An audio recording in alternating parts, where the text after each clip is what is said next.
Hey y'all, it's Jennifer. Welcome back to my channel. Today I am coming to you with some summer book recommendations.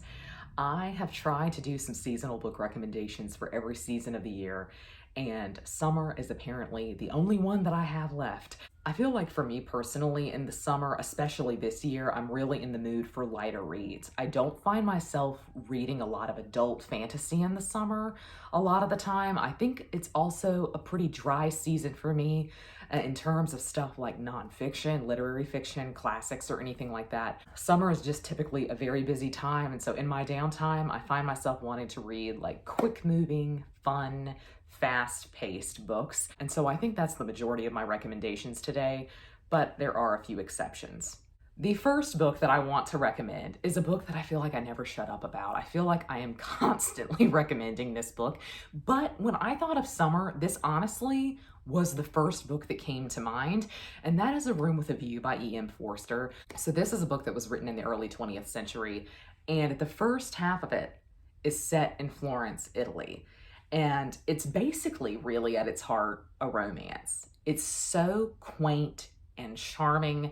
There's kind of like a touristy element to it because it's people kind of going around seeing the great sights of Florence, which I think also feels really summery.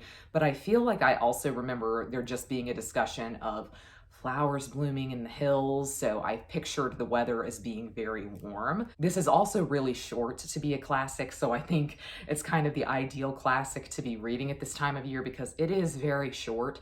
I think of this book a lot, but I will say that during the reading experience, I felt like it was going to be fairly forgettable to me, but it is a book that I have consistently thought about. It's been 2 years since I read it, and when I sat down to think about summer recommendations, it was honestly the first thing that came to mind.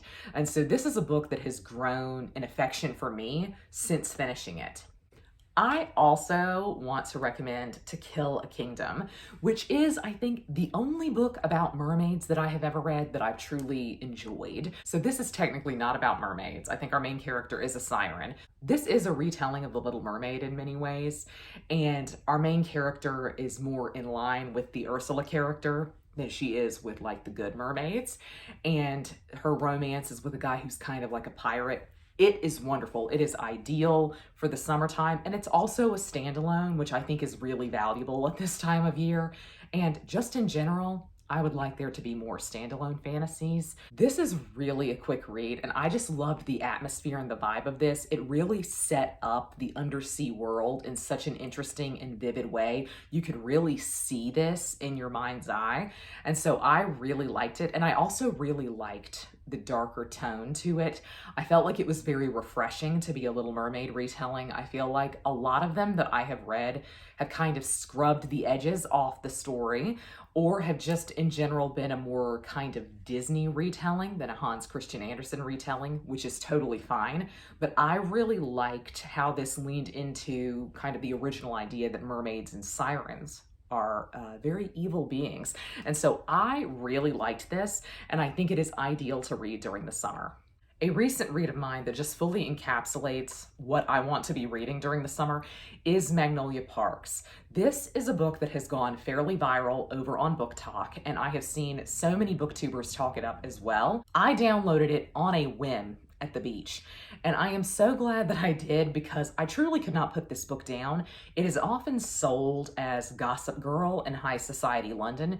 That is exactly what this book is. The tagline actually does sum up what this book is about. At the heart of this book are two main characters who are in an incredibly toxic relationship with one another, and there is just so much fun in how they interact with each other. There's a really gossipy dynamic to it, of course, but I thought the writing was really well done and that it was quite elegant in places. One thing is for sure, you automatically had a handle on all of the characters in this narrative pretty much within the first chapter. As soon as you were introduced to characters, you felt like you knew exactly who they were and how they would act in any given scenario.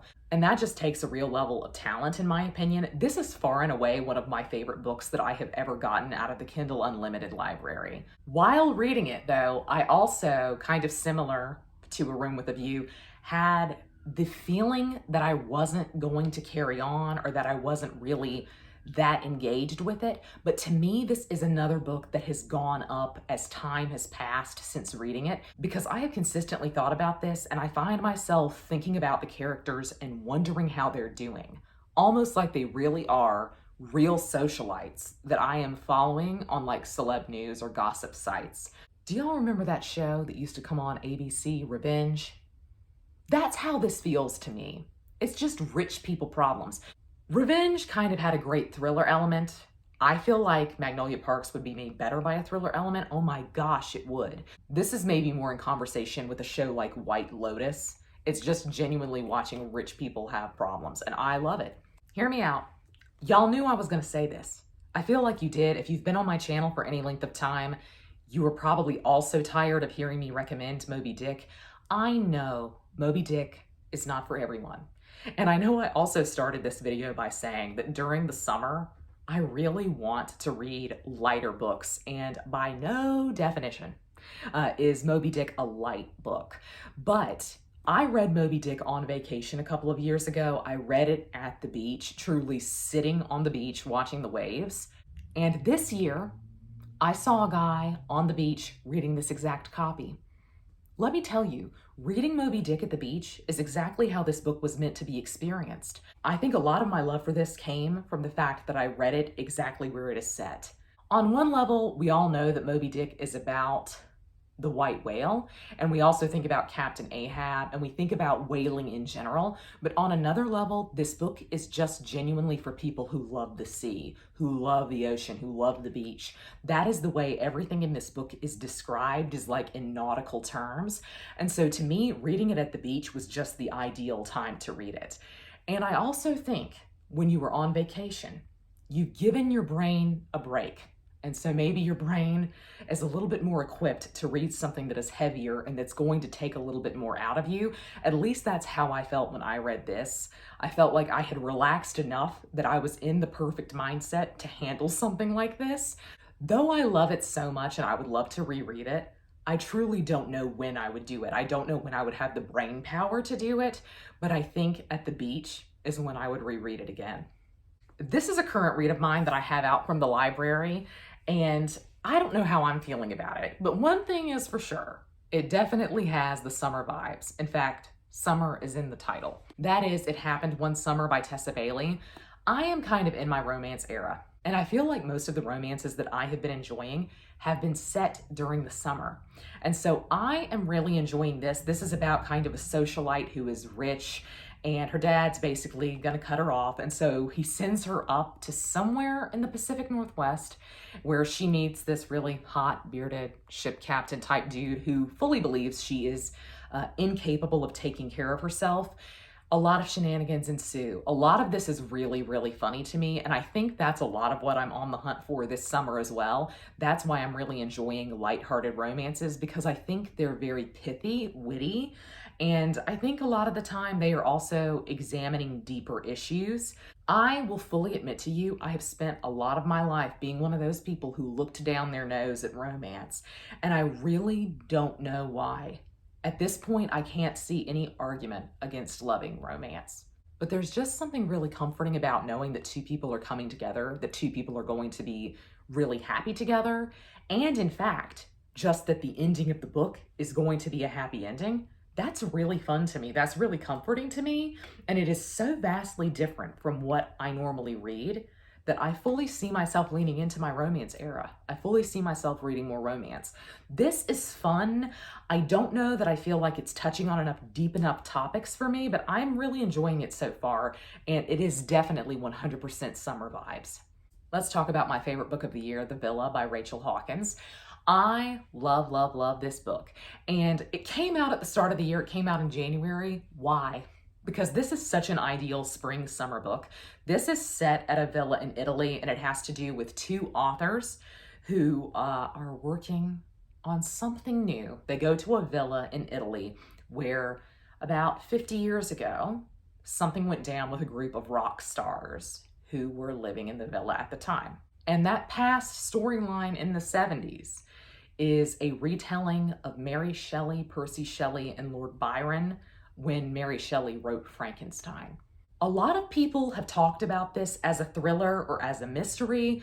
Those elements are not present right off the bat, and so I would hesitate to call it that, but I don't actually know what other genre I would say this falls under if I didn't call it a thriller. To me, what's really interesting throughout this book is that you don't actually know what's going to happen because you don't really know how to categorize the book. You don't really know what the book is. And I think that's really fascinating, and it makes for a really fun reading experience. This is the book I have been saying from the start of the year. This is one of the first books that I read this year, and I have been saying since then that it is my favorite book of the year. I really need to evaluate all of the other books that I have rated 5 stars this year, but this is one that I have consistently thought about. I think the past storyline dealing with the retelling of Mary Shelley is stronger than the current storyline, but the current storyline is so fascinating. This just has perfect summer vibes because the description of the villa and like spending time at the pool, drinking limoncello spritzes, it is just so iconically summer. Yes, we need to talk about The Sea King by C.L. Wilson. And for those of y'all who are in the Southern Hemisphere and you are experiencing winter currently, read the first book in this series, which is called The Winter King. But this is a fantasy romance series, and it is really, really interesting. The world is set up in terms of like seasons. It's really fun because the main characters are sisters who each stand in for a season. And of course, The Sea King is about summer, but The Sea King is also about an underwater kingdom, and that is really why I wanted to recommend this.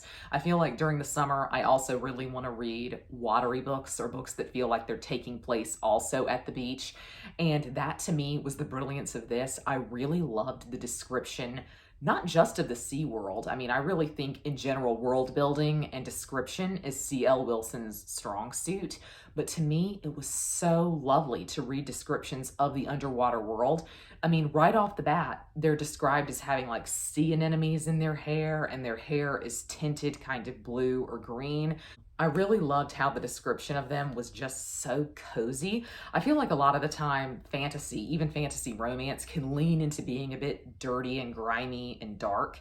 And one thing that I have to say for this series is that it feels very bright and very colorful in a way that I don't feel a lot of fantasies are. So I really do want to recommend this specifically for the setting, but I really loved the romance. I really loved the world building here. This is certainly a fantasy romance series, don't get me wrong, but I feel like there was so much attention paid to the characterization and also to the world building that it really does shine. To me, it stands out amongst other fantasy romances that I've read.